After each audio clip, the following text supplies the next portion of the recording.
US-ൽ നടക്കാനിരിക്കുന്ന ഫുട്ബോൾ ലോകകപ്പിന് ഭീഷണി ഉയർത്തി എബോള വ്യാപനം. ഇക്കുറി ലോകകപ്പിനെത്തുന്ന രാജ്യങ്ങളിലൊന്നായ ഡെമോക്രാറ്റിക് റിപ്പബ്ലിക് ഓഫ് കോങ്കോയിൽ രോഗം അതിവേഗം പടരുകയാണ്. ശനിയാഴ്ചത്തെ BBC റിപ്പോർട്ട് പ്രകാരം കോങ്കോയിൽ മാത്രം 750 പേർക്ക് എബോള രോഗബാധ കണ്ടെത്തിയിട്ടുണ്ട്. അതിൽ 177 പേർ ഇതിനോടകം മരിക്കുകയും ചെയ്തു. നിലവിൽ രാജ്യത്ത് അതീവ ജാഗ്രതാ നിർദ്ദേശം നൽകിയിട്ടുണ്ട്.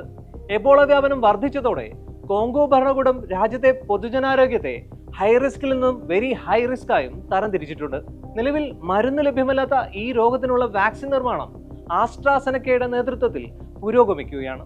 ലോകകപ്പ് ആരംഭിക്കാൻ 3 ആഴ്ചയിൽ താഴെ മാത്രം സമയം ശേഷിക്കെ കോങ്കോയിൽ നിന്നുള്ള ഫുട്ബോൾ താരങ്ങളോടും സപ്പോർട്ടിംഗ് സ്റ്റാഫിനോടും ക്വാറന്റൈനിൽ പ്രവേശിക്കണമെന്ന് US സർക്കാർ ആവശ്യപ്പെട്ടിട്ടുണ്ട്.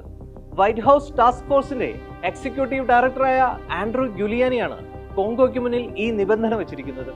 അല്ലാത്ത പക്ഷം കോങ്കോ താരങ്ങൾക്ക് രാജ്യത്ത് പ്രവേശിക്കുന്നതിന് അനുമതി നിഷേധിക്കുമെന്നും US പ്രതിനിധി അറിയിച്ചു. കോങ്കോ ടീം നിലവിൽ ബെൽജിയത്തിലാണ് പരിശീലനം നടത്തുന്നത്. ഇവരോട് 21 ദിവസത്തേക്ക് നിർബന്ധമായും ക്വാറന്റൈനിൽ പോകാനാണ് US സർക്കാർ നിർദ്ദേശിച്ചിരിക്കുന്നത്. കോങ്കോ താരങ്ങളെ പ്രത്യേകമായ ഒരു ബബിൾ തിരിച്ച് പാർപ്പിക്കാനും അവർക്ക് പരിശീലന സൗകര്യം ഏർപ്പെടുത്താനും US ഗവൺമെന്റ് അഭ്യർത്ഥിച്ചിട്ടുണ്ട്. ആരോഗ്യത്തിന്റെയും സുരക്ഷയുടെയും കാര്യത്തിൽ US സർക്കാർ ഒരു തരത്തിലുമുള്ള വിട്ടുവീഴ്ചകളും വരുത്താൻ ആഗ്രഹിക്കുന്നില്ലെന്ന് ഗ്യുലിയാനി പറയുന്നു. പോർച്ചുഗലും കൊളംബിയയും ഉസ്ബെക്കിസ്ഥാനും ഉൾപ്പെടുന്ന K ഗ്രൂപ്പിലാണ് നിലവിൽ ഡെമോക്രാറ്റിക് റിപ്പബ്ലിക് ഓഫ് കോങ്കോ ഇടം പിടിച്ചിരിക്കുന്നത്.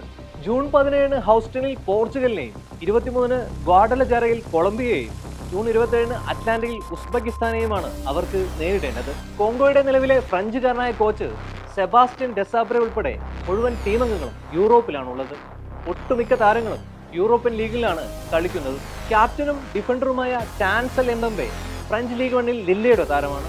മറ്റൊരു പ്രധാന ഡിഫൻഡർ ആരോൺ വൺ ബിസാഗ പ്രീമിയർ ലീഗിലെ വെസ്റ്റ് ഹാം യുണൈറ്റഡ് താരമാണ്.